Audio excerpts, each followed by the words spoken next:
Hare Rama, Rama Rama, Hare Hare, Hare Krishna, Krishna Krishna, Hare Hare.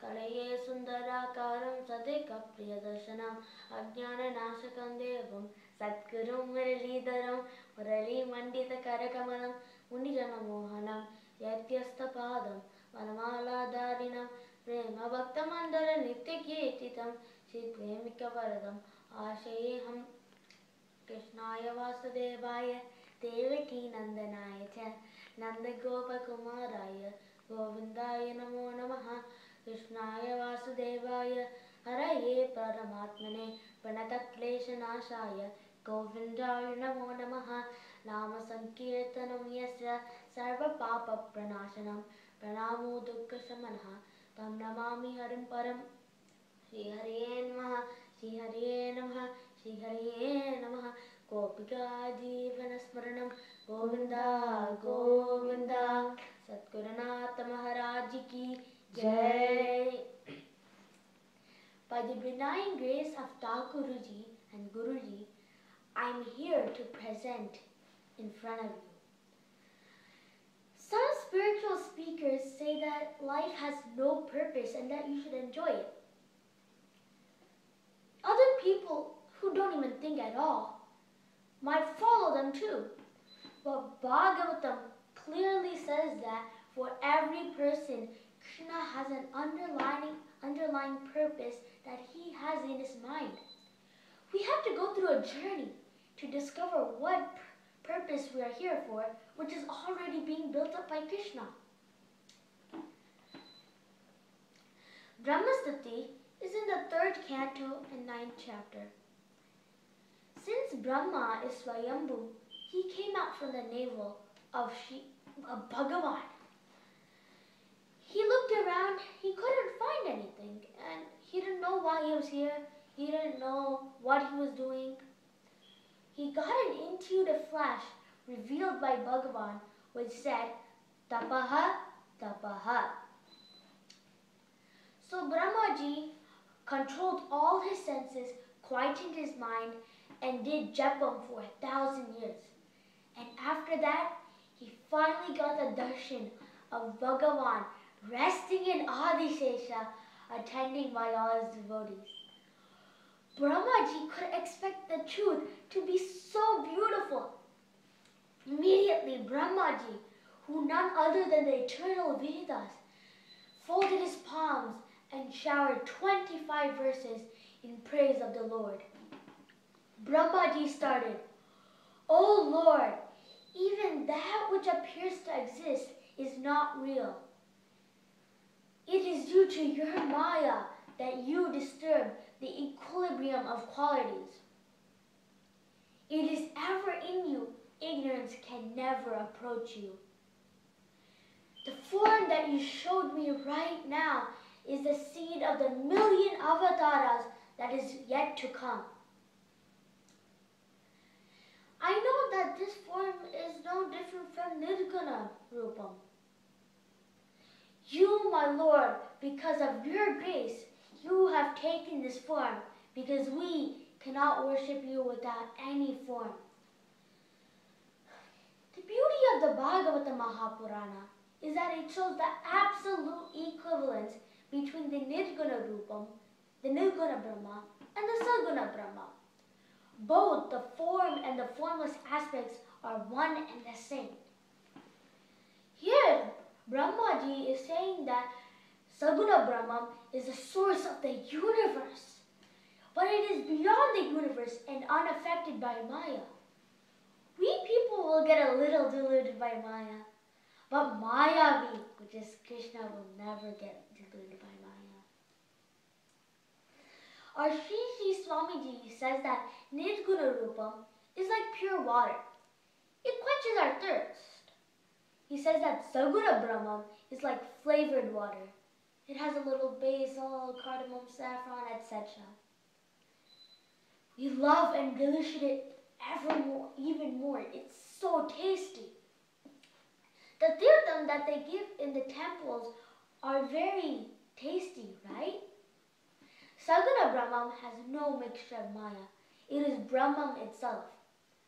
And that is the beauty of Krishna. He is Nirguna and Saguna. But what gives us more enjoyment is to see his beautiful form, with him playing his flute and with his legs reversed. Sri Ramakrishna Paramahamsa uses the example of water and ice. He says that water can be available anywhere, but it takes effort for one to solidify that to ice. Water can take the shape of any form that it is in. It can take the shape of a vessel, etc. But ice has a form of its own. So when a devotee calls out from his heart, the prayers are answered by the Saguna Brahman. The Nirguna Brahman condenses into the Saguna Brahman out of love and mercy because he is the Sarva Sharanya. So, when a devotee calls out, water, which takes any form, takes out the most beautiful form so that it can be adored by the worshipper. Brahmaji continues, O Lord, because of your grace and your mercy, you have taken this form. There is nothing to do with Maya. When Mahamantra is chanted in a place, that place is filled with divinity and Chidmaya. See, if you see at the temples, it is filled with divinity because of the names that are sung there and because of the presence of the Lord. Mangalam Bhagavan Vishnuhu, Mangalam Madhusutanaha, Mangalam Pundarikaksha, Mangalaya Dano Harihi. Hari's name brings Mangalam. Our Shri Swamiji sings, Padirum Bhattarayum, Padirum Talatayum, Pavanamaakidum, Kirtanam Padire. The Mahamantra, Hare Rama, Hare Rama, Rama Rama, Hare Hare, Hare Krishna, Krishna Krishna, Hare Hare. Brings Mangalam, and that place where it is sung becomes auspicious. If you see a human as a human, it is not a big deal. If you see a god as a god, it is not a big deal. If you see a god as a human, it is not a big deal. But if you see a human as a god, it is the greatest deal. That is the trick and beauty. Guru's role is to pray and protect his children so that we can get the blessings of Bhagavan. Guruji has taken the weapon, the Mahamantra, to save us all. Brahmaji continues, O Lord, we are very greedy. We go and sit at your lotus feet and derive honey from it. Our greed is a reflection of your greed. You are greedy for more devotees. You sometimes get their nectarine love from their heart. You are never satisfied. You want more and more devotees. Sometimes you just go sit in their heart, tie up with them, bond, and so that you will never separate with them. Once Swami Ramanuja went to a town to tell Gita Sadham for 18 days. After the 18 days, a grihastha came running up and fell down at his feet and said, "Oh Lord, please take me with you." But Swami Ramanuja said, "I said Gita Sadham for 18 days. I guess I have to say it again. See, I am a sannyasi. I travel from place to place and give discourses. That is my duty. But you are a grihastha. You have a family and a house. Do your duty and think of God. Don't do any dharma with compulsion. Chant Mahamantra place where you live will become Vaikuntham. Mind can either dwell on worries, depressing thoughts, fear, or it can dwell on action. It cannot dwell on both. When someone compresses the throat, would you think about the worries or would you do some action? It is impossible to do both. Here, Bhagavatam is simply saying that worries paralyzes us, and even if it is a small step, even if it is insignificant for the long journey we have to take it. So the moment we exert ourselves into a purposeful action, worries drop and we get clarity and intelligence. Fear and sadness is always exaggerated. Research and Shastras have proven that the future is always exaggerated. A success would give us more enjoyment than what it can actually give. So we focus on the end result, and that will give us a lot of happiness. Same thing with the failure.